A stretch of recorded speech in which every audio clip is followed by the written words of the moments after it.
Welcome everyone to Matteo Guendouzi's favourite football podcast, the Only Fans Football Podcast. On this week's pod, the lads discuss the ongoing situation in the Basque Country. The lads chat about the best comebacks in life and discuss the weekend that was in the FA Cup. And we wrap up AFCON by chatting about our top 5 most impressive players. We hope you enjoy the podcast wherever you're listening. Be sure to follow our Instagram, Spotify, YouTube, Twitter and TikTok. Take it easy.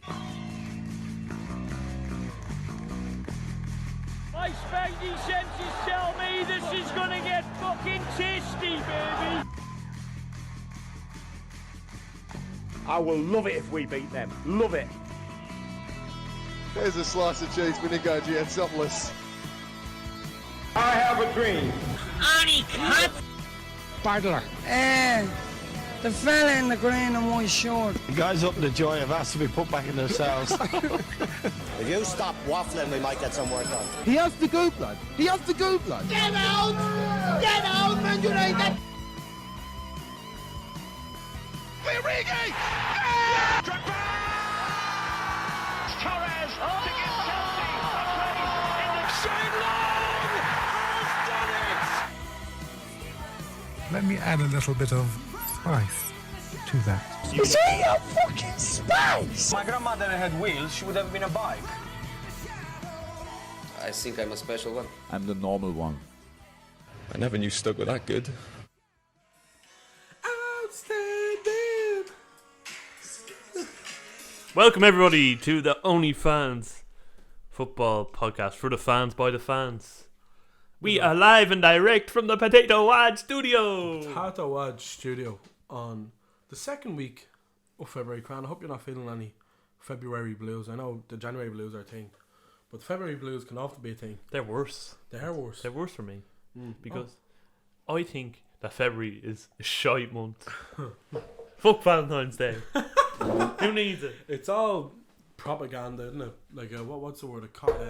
Nigel Farage. Yeah. Well, I mean, no, not Nigel Farage. It's literally nothing to do with Nigel Farage. What's the word looking for? It's about money. Capitalist. It's all capitalist propaganda. We're just a spoke in the wheel, Cran. I'm afraid. On Valentine's Day, we're gonna be on our own, Cran. Let's be honest. Hopefully, there's a good match on next Monday. To move away from all this doom and gloom. Cran, how was your week?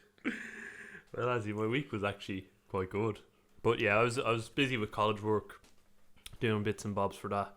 Went out about 3 times this week. I think I was in Wetherspoons one of the days. Absolute kip. Jesus, never go again. Absolute kip, Adzi. I don't want to do this podcast with you anymore now that you've said that. Yeah. Get out! Saturday was probably the highlight of my week. I went to Flannery's. That was something else. Good spot. Good spot, baby. Big fan. Big fan. Yeah, and I think I sent you a video at one point. Did. We'll put it as the post. It's a great video, to be fair. He was definitely after having been at the Aviva, wasn't he? Watching the rugby. I think so. Yeah, absolutely. But I think I was taking an overhead shot of Flannery's, trying to send it to Adzi to see what the atmosphere was like. And this fella just steps in and he goes, "Yo, Leinster." I can't even slag Leinster too much. I might be going to a rugby match this Adzi. year. Yeah. Don't hate me too much. But yeah, Flannery's good spot. What was your week? Yeah, it was grand. But look, the weeks are long, tedious, and boring. So I'm just gonna cut to the weekend when it gets to the good bit. Friday night, Cran. Friday night, I made my return to the grave diggers of Philsborough. The best pint in Guinness in Dublin by a long stretch, I think. And you know, I was kind of a bit nervous going in. I was like, what if it doesn't live up to previous standards of greatness? You know what I mean? Oh, yeah. And I think part of what's good about it is especially like the little tradition we have in our friend group is we go on Christmas Eve. Yeah. And I think that might make the point that bit nicer because you know tomorrow's Christmas and stuff. But no, alas, it was like just how do I describe it? Euphoria in a glass, and not that TV show that people are going mad about. Just actual euphoria. I can't speak. Euphoria. Do you remember she won the Eurovision? But then we were out on a Saturday evening, Cran. Yeah. For Ian's birthday. Shout out Ian. He's a loyal supporter, loyal listener. Yeah. Shout out to Ian. Whether he enjoys it or not, it's another thing. But he does listen. But we're out for his birthday on Saturday, so we started in the confession box, Cran. The confession box of Dublin, Marlborough Street again. Top tier point of Guinness. Haven't been. Yeah, I highly recommend it. Very good. Went to the usual, done the usual route of Mimas, and then into town. And we went to about 12 pubs, man, in Temple Bar. It was a good crack, like a little pub crawl. But the highlight of the night, Cran, being outside the Temple, or the Dame Tavern, Cran, sorry, outside the Dame Tavern. We met a strange looking fellow who had luscious curly locks of hair. Essentially, I looked at Ian and I said, Ian, what's your man who plays for Arsenal? Curly haired fella. Ian goes, oh yeah, I know you're talking about Gwen Doozy. And we just started chanting for a good 5 minutes, Matteo Guendouzi. Oh, Matteo Guendouzi. And he was joining in, he was having a great time. I'll put the picture in the post. That was my weekend in any time. And sounds awful. it was alright, to be fair. No, I've had better weekends. I've had much better weekends. No, it was a great weekend. All weekends are good when you're spent with friends and pints of Guinness every weekend. And Matteo Guendouzi as well. I could be wrong. But this weekend in the footballing world, Cran, we had the FA Cup. I don't like the FA Cup, Cran. I thought there was something wrong with you there for a minute. Well, there is, but it's fine. We're not the biggest lover of the FA Cup, but we will chat about, of course. But one of the things that happened in the FA Cup this weekend, Cran, which we will get on to, I suppose, was the return of Harvey Elliott from his nasty injury against Leeds. I think it was in August, wasn't it? Yeah. Long time ago now. But he came back, got a goal against Cardiff in a lovely, heartwarming moment. But in this week's Icebreaker, Cran, we want to know what everyone's favourite comeback story in life is. So, Cran, do you want to start, or will I go to the listeners first? I'll start, yeah. Go on. So, there's actually a few of these I want to talk about, but one of them, my favourite, is Tiger Woods' comeback in the golf. That's my favourite. That's probably a sporting comeback. Tiger Woods is would be what Jesus is to Catholics to you, wouldn't he? Yeah. I love Tiger Woods. He's my favourite athlete of all time. I love him because I'm mad into golf as well. Yeah. We have Ian who said the best comeback ever was Jesus Christ, which, I mean, he's not wrong. I mean, when you think about it as deeply and philosophically, then he's right. You know what I mean? Like, we have another one from good mate of mine, Dill Page, who said Sheridan Shaqiri's hairline, which of course returned when he came into form for Liverpool. And it's kind of topical because he got a move to Chicago in the MLS. Did Sheridan Shaqiri? I don't think it was quite worked out with Leon, but he's on the move. And anyways, him and Rob Holden, eh? Yeah, true. Rob Holden's another one. Those hair transplants and turkeys, man, I tell you. Work on them. We'll all probably have to get them eventually. And yeah, I think that's it there. Have you got another one, Gran, or are you gonna leave it at that? Have I got another one? Yeah. No, I think I've said my part. You. Divock Origi's come back against Barcelona, because any chance I can bring up the man, I will. He's a godlike figure. But yeah, that would be probably my main sport comeback. Oh shit, I had another one in my head as well, actually. Divock and Tiger Woods. Honestly, I think that the day Tiger Woods won the Masters, one of the best days of my life in 2019, because I'd not seen Tiger win a major in my lifetime, or since I was watching golf, since I was into golf. Crying tears. No, it's the funny thing about sport. Jeez, we're getting quite deep. The funny thing about sport is how it can emote you, like it can make you feel emotions and stuff. And you shouldn't be, really. No, and I mean, not necessarily. Like, I mean, for me, anyways, and I don't know if I've even said it on the show, but in general, the reason why I love Origi is because way back in 2018, when we were at the Merseyside Derby and he scored that goal against Pickford, I know it's a meme, blah blah blah blah blah, but I remember for the rest of that season, and don't get me wrong, that's probably Liverpool's best ever season that I've seen, and we won the Champions League, of course, at the end of it. But I remember from then on till the end of the season, I just backed Origi whenever he came on. And don't get me wrong, he's not a great footballer, we know this, but that's kind of like part of why you love him. And I remember backing him and being like, oh no, shut your mouth, you, Origi's little and all this, and then it came to fruition in the final. Like you were saying about being like crying when Tiger Woods scored. The day Liverpool won Champions League for the 6th time against Spurs in Madrid, it was myself and Dave were in the sitting room, and my man, my dad, were in at a wedding in Mead or something, and the whole week I was saying to her that Origi scored on Saturday. I can just feel it, and it was a joke. Part of it was a joke, but the other part of it was I really wanted it to happen. And I remember Origi obviously scored the goal, touchdown by Matip. Origi scores. Sweet left foot, by the way. What a finish. I remember falling to the ground, jumping up and celebrating. Me and Dave out in the sitting room. Nearly fell through the ground, like. Fell to the ground. I was sobbing, rang me dad straight. I was like, I fucking told you, I told you. And we were having a great time because, like, Divock Origi, you know what I mean? But Divock Origi's quite a comeback story. And that's I think that's the great thing about sport. That's the great thing about football in particular, is the emotions you can feel when you're watching a book. Christ, it's like a soap opera in here. Well, I think we'll just leave it there, won't we? Right, Cran. Moving on now to the FA. We've had a cry. We're okay. Moving on now to the FA Cup, Cran. And we said to each other. Two softies. We said to each other before the show kicked off. We're like, I don't really want to talk about the FA Cup, but we will. We have to touch on it real quick. Another thing that's gonna make us cry. Oh, stop.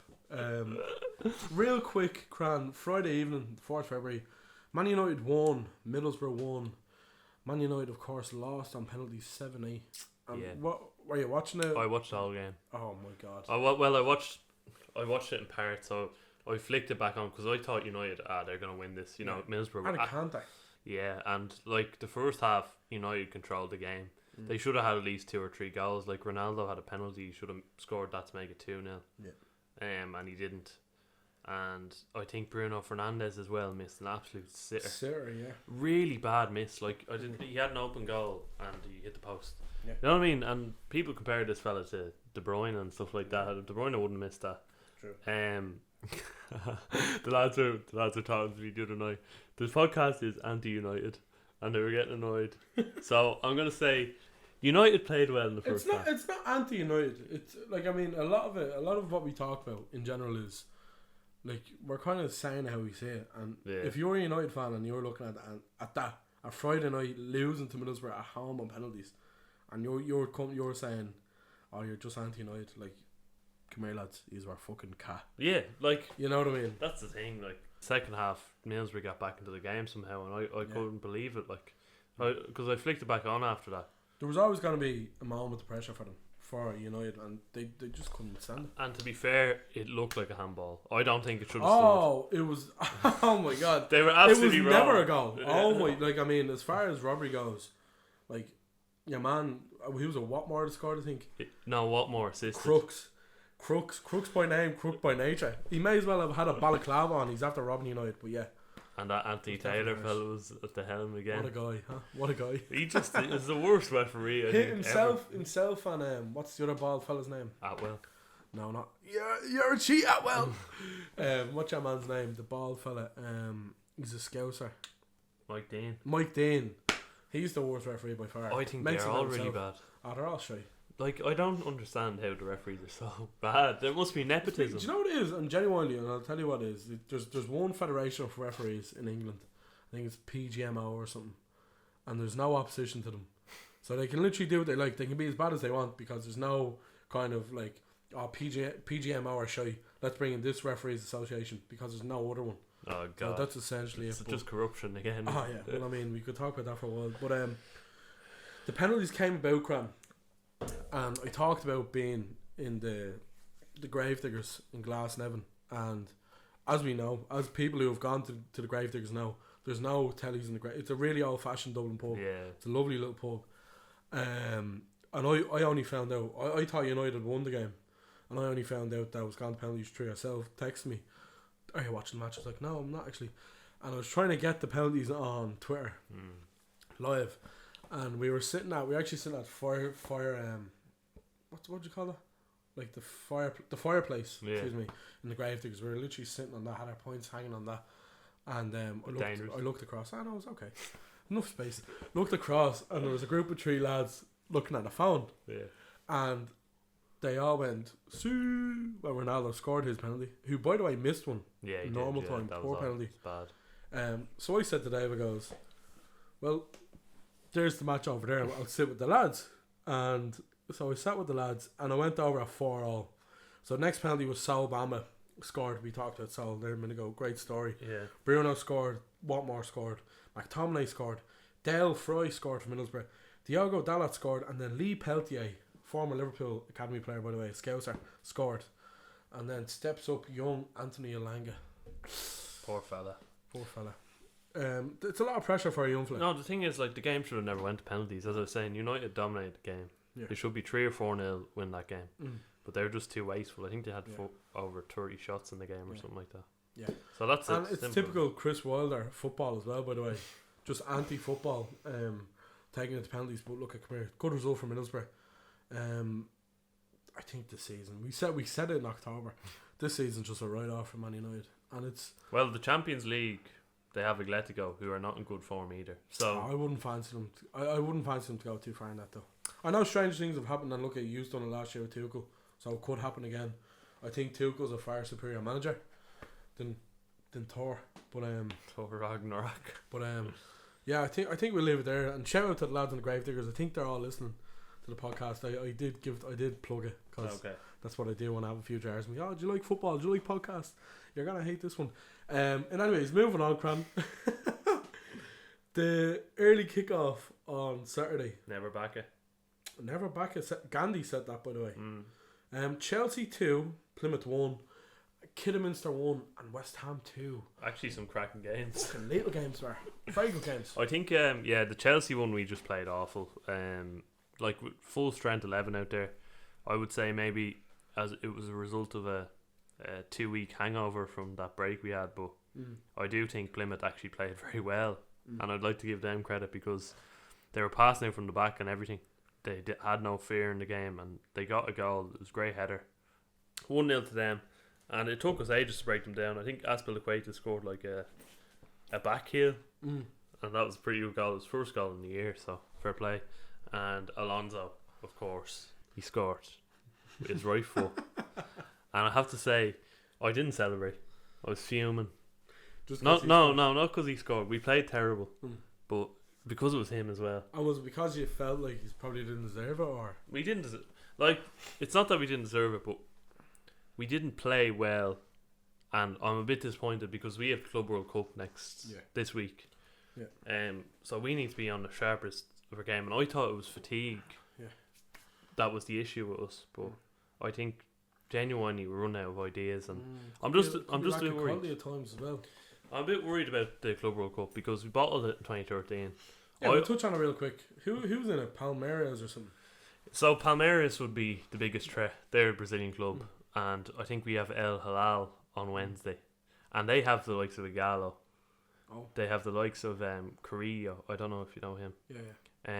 Peruvian winger. I think I've seen Matias Pereira. I think he is there actually. Yeah, from West Brom, and he tore you asunder for West Brom a few times as well. So it's just a bit worrying. Yeah, it's a bit absolutely. worrying. And I'm worried about it, and that performance doesn't fill me any confidence against Plymouth. Well, I'm here to tell you, Cran, you are gonna walk away with the World Cup. I'll put my head on the line. You are gonna walk Fuck away. you, Adzi. No, you will. I mean, if he's down, I'll be very surprised if he's down. I think he's had far too much quality to not win it. But that's just what my opinion. That's what I thought in 2013. Kidderminster Harriers 1, West Ham 2, Cran. I was fuming at this. I was actually angry at this. I was out on Saturday morning with Dave and Carl. We went to get a bit of breakfast and taking some pre-season football for shells. I cannot wait for next week. The League of Ireland's back. Preview coming up, of course. Declan Rice in the last fucking kick of the game. Brilliant bit of quality. Great. Come here. Don't get me wrong. Great bit of play. Lovely touch. Lovely finish. I was so upset for Kidderminster though. I was so. And it just felt like a proper shock was on, you know. Yeah, it was disappointing. It was. And then Bowen with the last kick in extra time. Oh, it was just a double whammy against shit goal Kidderminster. as well. You know what I mean? Shit goal. A little tap in for him, but yeah, I would have loved to have seen Kidderminster go through. But yeah, that was the early kickoffs that day. Crystal Palace 2, Hartlepool 0. I haven't seen any of the other games to be honest with you. So Jeff Stelling. I say that's all I have to say. The Hartlepool crest is nice actually. Everton 4, Brentford 1. Watched a bit of this myself. Of course you did. Because Lamps was the manager. And yeah, I have to say Everton actually looked a lot better. I think they played well. They were running off the ball. They didn't seem bogged down and as shit as they usually are. So, yeah, good result for Frank in his first game. I'm interested to see how he's going to do in the league. That's what I'm interested about. Yeah, I've no idea how Mason Holgate's still getting a game, mind, but Yeah, look, a good win for Everton, I suppose. Yeah, it's a good start to life for Lamps. As I said to you last week, don't necessarily think it's what they need, but look at football. It proves you wrong most of the time. Yeah. You know what I mean? So I'm willing to be proved wrong. Yeah. See how it goes for Everton. Can I just say as well? You'll be out of a job. No, sorry. Fuck off, would you? Can I just say about Ivan Toney real quick? Oh man, did you see the video? He said fuck you Brentford or something like that. What an idiot. Yeah. And by the way, he won a penalty in this game and he scored it. So where would Brentford be without Ivan Toney? That's what well, I mean, they'd be out of the FA Cup on about 14th in the league. Still. Yeah, we move on. Huddersfield 1, Barnsley 0. Cran, I couldn't give a shit about this game. Skip. Man City 4, Fulham 1. I'm not surprised in the slightest. Fabio Carvalho got the goal for Fulham to make it 1-0, assisted by Harry Wilson, a former Liverpool player to a soon-to-be Liverpool player with a bit of luck. He's actually he's a very good player. I'm surprised he's limited to championship level because he has a lot of talent. Yeah. It's just a bit of a mad one. I do think he's a good player, but sure, we'll see him next season. Fulham will be up 100%. I'd imagine. Yeah, they're first, and they'll be back down the season after. But yeah, good win for City. Hardly surprising, I suppose. Mahrez with 2 back from AFCON after Algeria's exit. Poor, he was shite in the AFCON, by the way. When City win now, I just go, you know, because like they're better than everyone else. It is what it is. It is. It's a monopoly. Peterborough 2, QPR 1. I don't really care too much for this now, to be honest. Good result for Peterborough, mind. You know, QPR are a decent championship side. Yeah. You know, it'd be like Norwich beating Spurs, you know, that kind of way. But yeah, good result. Southampton 2, Coventry 1. Stuart Armstrong with an unbelievable goal. Do you remember Pavard's goal against Argentina for France? It was like that. Very good, very nice goal, very sexy. What, like the side of the foot sort of thing? And it kind of curls up. Oh yeah. Kyle Walker-Peters with the winner in extra time. And better than Kyle Walker. Probably not. I wouldn't agree. But yeah, good result for Southampton there. Stoke 2, Wigan 0 in the James McLean derby. Cran. Josh Maja is at Stoke. Remember Josh Maja, of course, Sunderland till I die fame. Finds himself playing for Stoke now. Oh God. Think of no. Yeah, not much to say here. Jamie McGrath made his debut for Wigan.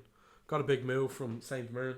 And transfer window, we didn't actually speak of it, but it's a good move for him to Wigan. Wigan, of course, will probably be playing championship football next season. They find themselves second in League One on 56 points. Wolves 0, Norwich 1. Cran. Another McLean. Kenny this time got the goal, assisted by Billy Gilmore. Not surprised in the slightest. Play Billy and he will do well. He's a great player. Yeah. Adam Eda played a bit part in the game. Didn't get too many minutes. And well, I actually think Norwich are having a bit of a resurgence, are they? Like they've had a good few results the last few games. Be interesting to see if they keep this form up. They're 17th at the minute, Cran, with 22 games played on 16 points. Watford 18th with 21 games played on 15. Newcastle 19th with 21 games on 15 as well. And then Burnley, of course, they're like the joker of the pack because they have about 4 games. They actually have 19 games played, so they have 3 games on Norwich with 13 points. So if they were to get 4 points in those games, they go ahead of them, of course. And they have Weghorst now as well. Yeah. Unofficial partner of the podcast. Yeah. Myself and Seb Haller. We haven't mentioned in a while, actually. Wout Weghorst episode coming soon for him. Cambridge 0, Luton 3. Wes Hoolahan, yeah. And he was running. I was watching a bit of this, funny enough, and he was running the game. Feel bad for you. No, why would you? He was Cameron Jerome is still playing football. Got the assist for Luton's goal. Yeah, Wes Hoolahan's very good again in the game, as he usually is. Another good win, and we'll talk about the draw now in a minute. But obviously, of course, they're home to Chelsea. Spurs 3, Brighton 1. Harry Kane on the double. He seems to like the FA Cup. Yeah, and their rivals now more bright. Yeah, exactly. Yeah, not much else to say on that really. Basuma got the goal for Brighton. You'd expect him to move in the summer, I suppose. The Sunday game. Liverpool 3, Cardiff 1. Cran. Were you watching? I wasn't. I was in work. Thank God. Oh yeah, I was actually FaceTiming, wasn't I, for a period of the game. I just think these FA Cup games, they don't hold any, I don't know. What, substance? Not substance, but there's no wow factor about them. Like, I think the next round there is. I think the next round of fixtures are unbelievable. well, that's it. Like, as soon as it gets to fifth or the quarterfinals or something like that, it's fine. But it's like, right now, I'm expecting a team to win, and usually they do. The only maybe exception is United against Middlesbrough. But to be fair, Kidderminster unlucky against West Ham and Plymouth as well. You didn't say it when we were talking about the game, but Kepa saved the penalty late on. Yeah, exactly. You know what I mean? So I love it when there's a shock. You could have been 2 shocks there, and I do think that's what the FA Cup hinges on, really, to be honest. But yeah, Liverpool 3, Cardiff 1. Not too many problems for Liverpool, really. Cardiff were okay. Look, Liverpool were just, like we said about the FA Cup, there's games that you just expect certain teams to win. Yeah. Cardiff have a big game against Peterborough midweek, and I don't think Cardiff are having a great season, so they'll need to, of course, win that. And I think they had their eyes focused on that. Jota got the goal in the 53rd minute. It was crossed in by Trent Alexander again, of course it was. Takumi Minamino got the second after. Good play by Luis Diaz. Very good play. Puts pressure on the defender. Made his debut, did he? Yeah. He was electric. That's the way I describe him. He was good. Against Cardiff, yeah. Yeah, but you can't. There's ways he played. The way he played was he gets the ball and he just runs at players. It was like what Mane was a couple of years ago. He's not doing it anymore. You're making faces here, but you got taken to extra time with Plymouth and he's nearly lost. You know what I mean? He was very good. Made the assist. He's bought into Klopp's pressing and anyways, because it was the pressing that he won the ball back. It was the pressing. It was the press looking at Plymouth. Harvey Elliott came back, of course. Got the goal. Ball in from Robertson. Great touch. Lovely volley into the back of the net. And there was a nice video online of his dad crying, actually. What? Yeah, because he obviously came back from injury. And his dad's in the stand crying after he scored. And it's a lovely video. Nice poignant video. I'm surprised he's back so early. Yeah. Considering the injury he had. Great drive, I think. I'd imagine he kind of probably put the pressure on himself to get back. And look, he's back. And I think it's just the options Liverpool have now, obviously with Mane coming back and Salah coming back, it's could be very interesting end to the season. Hopefully something comes with it. But yeah, and then Cardiff got the goal through Ruben Caldwell, who was actually alright in the day. Quick shout out to Eli King, who made his debut for Cardiff in the FA Cup at Anfield, 19 years old. He's friends with Ian, so this is why I'm shouting him out. He was very good on the day. Very, very good in the day. Very impressive for a young player to come to Anfield and play the way he did. He was very impressive. But yeah, look at Liverpool win. Nottingham Forest 4, Leicester 1. Wow. Yeah, another scalp for Nottingham Forest. I think I only seen one goal in this game. It was the I haven't seen any of the goals, man, to be honest. the Ian Nacho one, man. I swear to God, the Forest keeper he thought he was an outfield player. He just ran out. It was like he's in Chariots of Fire, and he ran out. Dun dun dun dun dun. He missed the ball. Ian Nacho buried it, makes it 2-1 or something. But Leicester was shy. 3-0 up, man. Yeah. Forest were, which is in 33 minutes they were 3-0 up. Rodgers out. Yeah, potentially. Patson Daka came on at half time and didn't do anything. And Jed Spence, who by the way against Arsenal was immense. Do you like that bit of poetry? He had another great performance. Got a goal and an assist in the game. But yeah, look, a good result for Nottingham Forest there. Bournemouth 0, Bournemouth 1. Yeah, good result for Bournemouth. I was looking at it on the telly, and the owner of the club, who kept them running through COVID, they had no money coming in. Obviously, he was really upset. Obviously, in a good way. Yeah. So again, another good story from the FA Cup this weekend. I think that's the biggest story. But yeah, the draw being to be played on the 2nd of March. Palace against Stoke, Premier League years circa 2015. Not arsed. Everton against Bournemouth. My spidey senses tell me this is gonna be tasty, baby. This is gonna be cran. The scenes. I have a feeling it could be a bit anticlimactic. Everton will probably run away 3-0 winners. Because it's in Goodison. If it was in Bournemouth, I'd be a bit more worried. Liverpool versus Norwich. Yeah. Don't want to put too much pressure on, but you would imagine Liverpool will run away winners there. Luton against Chelsea. I don't want to go back to Luton train station, Adzi. I've been there before. I'm not going back. Middlesbrough against Spurs. Oh, Chris Wilder could shithouse Antonio Conte. This is going to be an awful game to watch. It will. It'll be like watching. What would it be like watching? Yeah, it's just gonna be bad, to be honest. Imagine not having a metaphor for how bad a game is gonna be. That's how bad it is. There's no metaphors to describe how bad it is. Oh god. Nottingham Forest against Huddersfield. You don't care. I couldn't give a Notts Forest. I think Notts Forest are having a great cup run so far. They knocked out Arsenal, and then they went ahead, knocked out Leicester. I think this will be easy for them. They'll go through to the quarterfinals, Azzy. Yeah. Peterborough home to Man City. Potential cup shock there. City will win. I just say potential to build it up.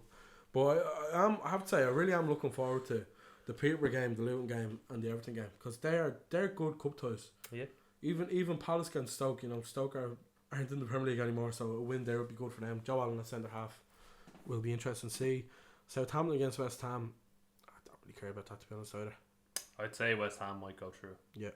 They feel like a cup team, to be honest. Yeah.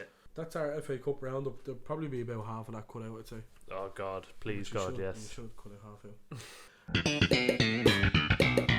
out. Our Hall of Fame, Cran. Do you want me to nominate something first? Yeah.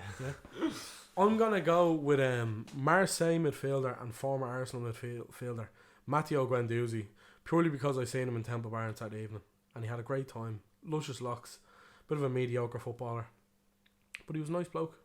So my nomination for this week's Hall of Fame is Matteo Guendouzi. By the way, just a quick update on the Hall of Fame. The Wagner Love versus Red Dead Redemption 2 finished in a draw. What? Yeah, so I have no idea how we're going to sort this out. Probably put both of them in. But, yeah. How about a fight to the death? Right now? Yeah. Crad, your nomination. My nomination, Adzi, comes from Flannery's of a night out. You met Guendouzi. I met the Yuppie. Yop. Yop. Yeah, I'd say he was at the Aviva. That's the only explanation. I don't know who he was. I can't remember who he was. I found him the morning of a Sunday, hungover, on my phone at all hours in the morning. I didn't know what was going on. Yup. And I thought I was dreaming. What? Why would you be dreaming of a fella from South Dublin saying yop? I thought it was a hallucination. I swear to God. Oh God. Anyway, shout out to him. I don't know who he is. He's my nomination for Hall of Fame. We'll move on now to Euro Treasure Cran. Olivier Giroud is my Euro Treasure this week. What a man. Yeah. Now, I have to say, I came home from work on Saturday, stuck this game on, fell asleep to it. And I feel ashamed that I did, because it seemed like a very good game. It's very competitive. The Milan derby I'm talking about. The Milan derbies are always little, by the way. Milan derbies are great. I think Inter went 1-0 up through Perisic. Yep. Nice finish. Then I had to leave the house, so I missed the second half. But subsequently, you told me, Giroud, he's after scoring twice. Yeah. That's mad. He scored 2 times. Milan came back from 1-0 down. There you go. He changed the game, and his second goal, by the way, unbelievable. Harking back to his older days at Arsenal. Ball into him. Swivels with the left foot. Well, bam. Left foot curled finish into the back of the net, bottom corner.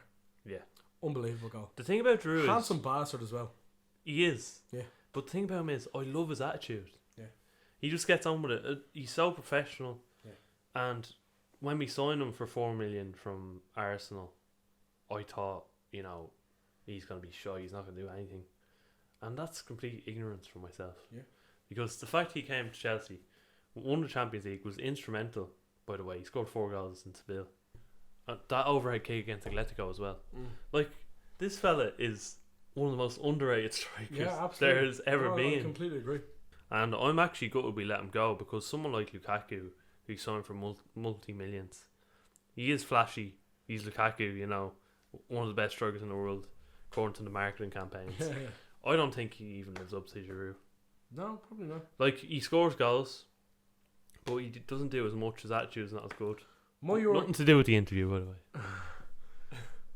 My Euro Treasure Crown this week is based around transfers, because last week, of course, was the deadline day special, which went down a tree. I like that episode. Yeah, it was one of my favourites, I think. So the transfer I'm speaking of here is which went under the radar for us last week, and a few Irish players have made the move over. Do you know Rob Heflin, the runner for Ireland? Do you know Rob Heflin? Yeah, I think so. Yeah, his son moved to AC Milan Yeah. So the same. I think Brexit is kind of forcing Irish players to move around Europe, which is better. It's good, yeah. Like Zach El-Bazawi over in up in Sweden, I think. Like that's a great move for him as well. You know, Josh Cullen in Belgium. But anyways, this young lad played for Pats. I think he played in the FAI Cup final as well. James Abankwa moved to Udinese in the Serie A, and I just think it's a cracking signing. This fella has a big future ahead of him. And I firmly believe that he could be a force for Ireland. You know what I mean? And not just him, all these players moving abroad. And I'm a firm believer of it. You know, move abroad, like in general. But you could move to England, grand. But a lot of League of Ireland players, they kind of sell themselves short and go to England, and they don't kind of reach their potential. Whereas the likes of himself, I can't think your man's name, but he was Rob Heffernan's son. I think his name's Colm Heffernan or something. He got a move to AC Milan.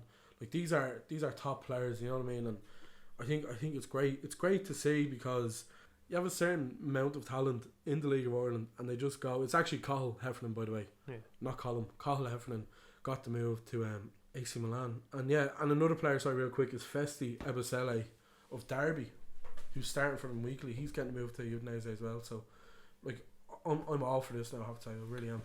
The thing about it is, you made a good point there about players moving abroad rather to England.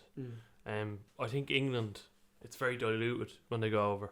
Like, they start off with great potential in Ireland. They get to move over. There's a lot of hype around them. You see the likes of Troy Parrott. You see the likes of Connolly. Players like that just get lost in the dilution of it all. Like, I think the thing about England now is they're trying to bring up their own players, their own stock, and they're not focusing on merit and stuff like that. They want to bring through their own players. There's a cap on the amount of English players in teams and stuff like that. If you go over abroad to the likes of Dortmund, the likes of Milan, the likes of, as you said, Sweden with Zach El-Bazawi, you know what I mean? You're going to get a better chance there. Absolutely. And it's just interesting to note, like, at the start of 2022, it was Kevin Zeffy was the only Irish lad in Italy playing for Inter Milan. 4 weeks later, there's himself, there's Cathal Heffernan gone to AC Milan, there's Abankwa and Festi Ebusele gone to Udinese. Like, this is great. This is great for Irish football, and long may it last, and I hope these moves kind of continue. They're seeing the light, the young players, I think. Your Euro trash can. My Euro trash, Edsy, comes from the worst league in the world. The worst league in the world. I'm not going to say the name, but the Copa del Rey. Oh, our arch enemies. They're shy. Harken back a few episodes. I like that. The best thing about this is the Giants, Real Madrid, Barcelona, Atletico all knocked out of the Copa del Rey. Real Madrid, the last to leave on Thursday, they got knocked out by Bilbao. A great Basque team. I do love Bilbao. And I love Betis as well. Betis are from Seville. I was in Seville as well. So these two teams I really like. And they're still in the competition with Vallecano and Valencia. And I was talking to an Atletico Madrid supporter in my course. He supports Madrid. He's from there. He's half Irish, half from Madrid. And I go to him, what's after happening with the Copa del Rey? All the big teams get knocked out. I think it has something similar happen last season as well. He said he doesn't know. And he's up for Betis. He's some fucking support, that is. What happened? I don't know. Well, I have no idea. That's hindsight. Are you talking about Spanish football? I've never heard of it. Oh yeah, look, I don't think I'm doing him justice, but you know what I mean. It's a bit of a shock, and absolutely. I do think I'd love to see Betis or Bilbao win it. Yeah, I really want Bilbao to do well as well, because they of course have Inaki Williams and then they have Nico Williams as well, two brothers playing for them. And yeah, I like the way Bilbao operate. It's crazy, isn't it? Do you know the system they have? Yeah, I was reading about it recently. But go on. All native Basque players. That's madness. I think it's great. Like, I think it's really good. But imagine all the globalization and multiculturalism of football now. Like, talk about bringing up your own. Having all Basque players in a team. It's a really unique thing, and I do actually really do like it. I think it's like up the parish sort of thing. Yeah, but I would like more teams to operate like that. Yeah. I think one of the things about football in general, and we're not going to get into it too much, but money has diluted football so much, and things like this bring it back to kind of its roots in a way, where it's like, well, this is a team full of people in the local area. I think that's great. Talk to Joe. And Mary, what do you think about the dilution of players? What do you think about the Basque country in Spain, Bertie?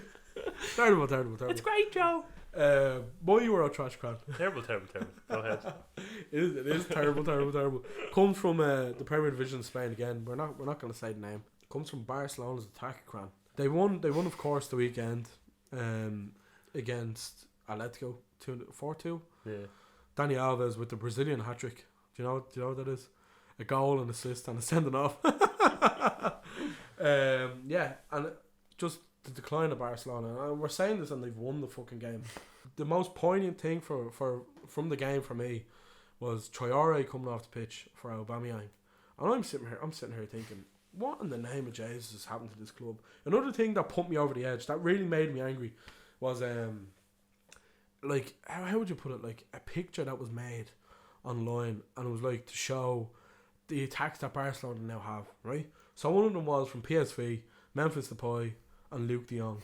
Okay, Luke de Jong, former Newcastle player, mediocre. Depay, I don't know. I don't think he'll ever reach his potential. He's in the logo. True. Dortmund's old attack of Dembele and Aubameyang, which Dembele is just terrible with injuries. Like, you know what I mean? He just can't get any luck at all. Aubameyang, I just think is a bit of a dope, to be honest. And then lastly, and this is what put me over the edge, was Middlesbrough's former attack of Martin Braithwaite and Adama Traore. So all they're missing now is Britta Sambalonga to bring back the glory days of Middlesbrough. You know what I mean? The club's just gone. The club's gone. And lastly, Cran, to end the month of January and start the month of February, and to end AFCON, Cran, we're going to take it back to the old days, to the first episode. Yeah. Funny enough. So if anyone's listened since the first episode, why? Thanks. Proper OG. But our first Get It Out segment was our top 5 players that we were most impressed with at the Euros, Cran. Wow. So we're going to do our top 5 AFCON players that we were most impressed with at the African Cup of Nations. By the way, I thought it was an awful tournament. I don't know about yourself. I think there was a lot of nil-alls and a lot of boring games. Do you know what it is, right? I didn't go in expecting an awful lot because there's a lot of teams with a lot of amateur players. Yeah. The likes of Nigeria and Algeria, I was really disappointed with, especially Algeria with Mahrez, and then Nigeria obviously and Nacho, and we talked about Tayo Awani. Yeah. Ivory Coast were very poor. Like the teams that I expected to do well didn't, and that kind of irritated me. That kind of was like, what's the point? You know what I mean? Egypt for me far exceeded expectations. Yeah. I think in the preview episode we did say Senegal would go far. I'm pretty sure of that. It wasn't great, but I don't think it was as bad as what a lot of people were saying. Like some of the goals in them were very good. I think 2 main contributing factors to why the games weren't as good was probably the heat and the pitches. Yeah, because that would slow the tempo of the games down. But I think some individual performances, and obviously we're going to be talking about individuals here, especially goalkeepers. And then you had the lad from remember he jumped in goal. Was it for Comoros? He was a left back. Yeah, the like fly keeper. Some individual performances were unbelievable in the tournament. Will I kick off the top 5? Go for that. My 5th most impressive player from the AFCON, I'm going to go with Egypt's goalkeeper Gabaski, who of course came into the tournament. I think in the last 16, I think the starting keeper was injured. In the games he played, they beat Ivory Coast, they beat Morocco, and they beat Cameroon. Yeah. Obviously they lost to Senegal last night. And every game, barring the game against Morocco, went to penalties. And in the tournament itself, he saved 8 penalties. It was an unbelievable tournament from him, and he's an absolute unit. Yeah, he's like having Brock Lesnar in goal on his war ball, and I really love this. He had like notes as to where the players were gonna go. Yeah, and I think stuff like that is very good. It's very endearing to kind of the preparation that goes into the penalty shootouts and stuff, and he really was good. My 5th most impressive player, I thought Egypt were fantastic, by the way. He's a great keeper. I'm going to go with Bertrand Traore of Burkina Faso, who got to the semi-final. And I thought, I'd have loved if they won it. Yeah. I think they've had an excellent tournament, and Traore had, I think, a goal and 2 assists in total, and Burkina Faso definitely exceeded their expectations, I'd say. Yeah, Edmund Tapsoba at the back, very good. Edwin, yeah. Edmund, sorry. Edmund. Noel Edmonds. At the back, yeah, very good. Yeah. Is it deal or no deal? Deal. Good tournament from Burkina Faso though. Yeah, I go for him. My number 4 most impressive AFCON player is Stephen Caulker. And long may the Renaissance last. Name of the episode, by the way. Yeah. Oh yeah, good show. I remember when we were doing the preview for this, we were putting notes together. We were giggling like little children in school when we seen Stephen Caulker's name. We were like, how is he playing with Sierra Leone? Because I'm really sure he has caps for England, like. But he was actually very good in the tournament. Yeah. Very, very good in the tournament. Of course, he assisted the goal against Ivory Coast when the goalkeeper decided to hand them a goal in the last minute. The 0-0 against Algeria with the likes of Delort, Mahrez, playing for Algeria, good players, Slimani, Benrahma. He was immense in that game. Himself and the goalkeeper were really good. I'm really happy for him because I think he had a bit of a bad time with mental health and stuff. Yeah. So it's nice to see a player come back like that. And for a team like Sierra Leone, they didn't get too far, but I do think he was very good when called upon. I'm going to give my number 4 to Vincent Aboubakar of Cameroon. I think he did carry Cameroon, so as did Ekong. I thought that the two of them were excellent, but I'm giving mine to Vincent because he had 8 goals in the tournament, wins the Golden Boot, brings it home, and a player who sort of you would forget about, but he does have a lot of quality. He played for Porto for a few years there. I don't know where he is now. I think he's somewhere in the Middle East, but yeah, I think he's a very good player. Underrated. As he doesn't like him because he said something about Salah. That's bitter of you. I mean, who played in the final? Just saying. You let Cameroon down.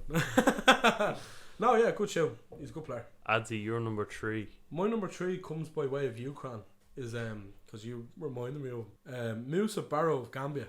Yeah. And we talked about teams like Nigeria and Ivory Coast and Algeria not performing. Gambia had a great tournament. You know what I mean? They got to the quarter final. I think for them it's a great tournament. You know what I mean? Yeah. Got to the quarter final.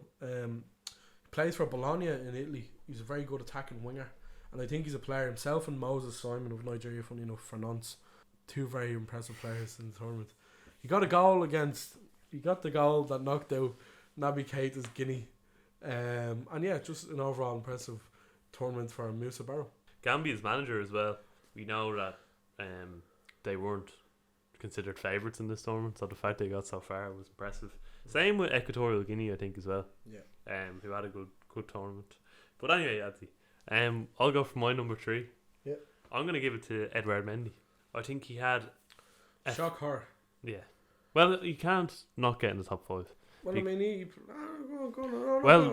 the fact that they had 5 clean sheets in the tournament. Senegal had the best defensive record in AFCON. That is, I don't believe it. No, they did, yeah. Yeah? Yeah. Oh, you actually are right, because I remember saying it. Yeah, so that's one of the sole reasons. I thought Koulibaly was excellent as well, and it's partly because of bias that I'm putting Mendy in, but I think he did have a good tournament. He came in the third game, he had tested positive for COVID. So I'm going to give it to Mendy. He was a big contributor to the penalty shootout, and a big reason why Senegal won the trophy in the end, because I think Egypt, most of their games were in penalties. Yeah. And we both know that Ivory Coast keeper in that penalty shootout was awful. He was out on his feet, the poor fella. He was bollocks. So, yeah, I think having Mendy in goal was a big advantage for Senegal in the final. My number 2. It is number 2, isn't it? Yeah. And a few people said this. Cullen said it, and a good few people said it, actually. Is Toko Ekambi of Cameroon. He was a pivotal player in the whole tournament. Plays for Lyon as well. He played 6 games and scored 5 goals. And he scored 2 goals against Gambia in the quarter final. And he was, you know what, I remember saying it every time we talked about AFCON. He was one of the players that really impressed me through. Yeah. And yeah, nothing else really to say other than I'm very impressed by him. And like, he's 29 years of age, so a bigger move probably isn't on the cards. But with that goal scoring record there, and his ability as a player is very good. Yeah, very impressed by him. You're number 2, Cran. Well, might come to surprise most, but I'm going for Mo Salah as my number 2. That is surprising me. I do think carrying Egypt to the final is a big contributing factor to a the lot of pressure as well. At the start of the tournament, I think we were talking about odds for the tournament, and we were saying that Egypt's odds were very good for the squad they had. I didn't think Egypt would go far. I thought they'd maybe get to the last 16 or quarter final and they get turfed out or whatever because they came up against Ivory Coast. But ended up coming down to Salah a few times. I think in the penalty shootout, Ivory Coast, and he did score goals for him as well. So it was him, I think Salah and the keeper, and even Mohamed El Neni. Yeah, I thought had a very good tournament. There's a centre half who came in. I'll just check it real quick. Abdul Manam, I think is his name. He was very good, and obviously the other lad Wentz was very good as well. But yeah, no, Salah absolutely. Salah, yeah. He had a very good tournament, and I think Egypt definitely exceeded expectations. My number one. Your number one, sorry. Your number one is Sadio Mane. Our number one is Sadio Mane. Yeah, we both both have it. Yeah. Yeah, like we're saying about Salah with the kind of pressure of leading the country. It's something that Sadio Mane has talked about for years, is winning a trophy with Senegal. And you look at his record since he's come to Liverpool, obviously win the league, the Champions League. He's had a bit of a tough time recently, you know what I mean? The past 2 seasons, especially with no fans, he kind of struggled. But this tournament, it was like he was back in the old days. It was like old Sadio Mane was playing. Like he was flying people from Cameroon, like families, like hundreds of people, to the games to watch to Cameroon to watch Senegal. Yeah. And he's just a class act. One of the quotes, just really quick. Why would I want 10 Ferraris, 20 diamond watches, and 2 planes? I build schools, a stadium. We provide clothes, shoes, food for people in extreme poverty. I prefer that my people receive a little of what life has given to me. I think he's a very admirable person. In the tournament itself, he's unbelievable. Three goals, 2 assists from him. Winning penalty as well. And to take that after missing one. Buried it. And I remember me and Dave were watching that, and as he was stepping up to take it, I said to Dave, I was like, there's no chance he's missing this. When the penalties were being taken, and I know you were looking at it as well, he kept kind of putting his hands on his head and was like, I can't look at this, which is most people for penalty shootouts in general.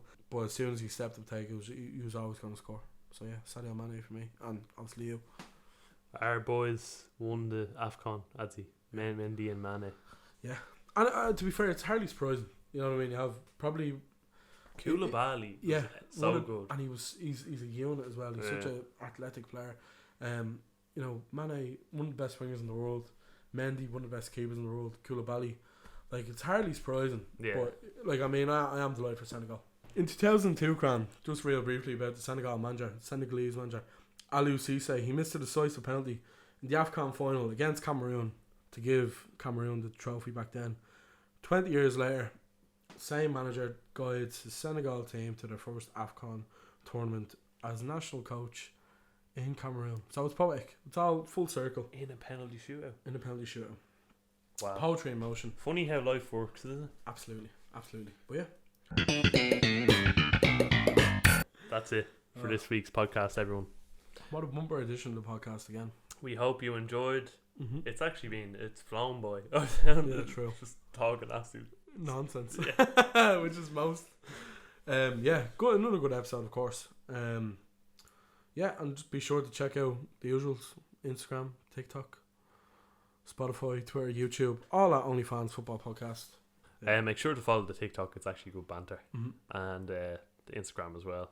We're most active on those things, I think. Yeah, we will get back active on Twitter though. But yeah, other than that, we hope you enjoyed sincerely from the bottom of our hearts. We hope you have a great week as well. Yeah. And stay safe. Look after each other and take care. We'll leave it there so.